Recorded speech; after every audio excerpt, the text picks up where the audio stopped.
Урматтуу могу шаардагы студенттер, көңүл бур, сага өтө каттуу суроо. Bir жылда 20 китеп окуп бүтүрбөгөн болсоң, bir жылда 20 китепти окуп азыр айтып бере албасаң, сен студент эмессиң. Сен эч нерсе окубай жүрөсүң. Неге айтып жатам бул суроону? Бүгүн жөн эле жүргөн студенттер көп. Атасы байкуш айылынан терлеп, иштеп, уюн сатып, башкасын сатып, бирөөдөн өзгө сыяктуу, өзгө окшош чийиктен жаралган пендеден ачуу кылып, бетин кызартып барып карсулап, акчасын жиберет, ал намкөр, аманатка кыянатчыл, келген акчаны түнкү клубка, арагыга, насвайга, тамекисиге, анан экзамен учуру келген учурда мугалимге 5 ба, 4 ба коюп бергенде берип салат. Жөн жүргөн студенттер, силерге не бар шаарда? Барып тамыңды сал, ишиңди кыл, окатыңды кыл. Ырас окуш колуңдан келбейби? Бар, ата-энеңдин кызматыны кыл.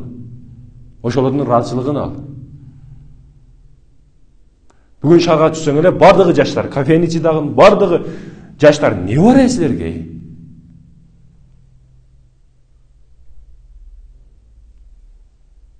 Сен тайраңдап, сайраңдап жүрөсүң.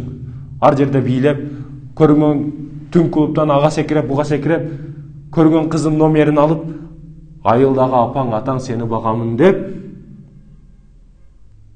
эмне кылып атат? Иштебеген жери калган жок алардын. Атаң алкаш болуп арак ичип жүрөт. Апаң байкуш атаңа да кайта албайт акча салайын деп. Өзү пияз терип, бирөөнүн пиязын отуп, ар жердин огородунда иштеп, ошолордун акча чогултуп сага салып атат. Келген акчаны туура колдон.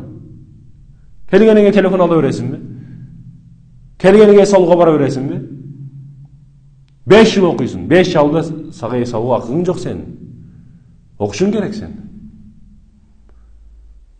Эгер сен 1 жылда 20 китепти окуп айтып бере албасаң, сен студент эмессиң сен.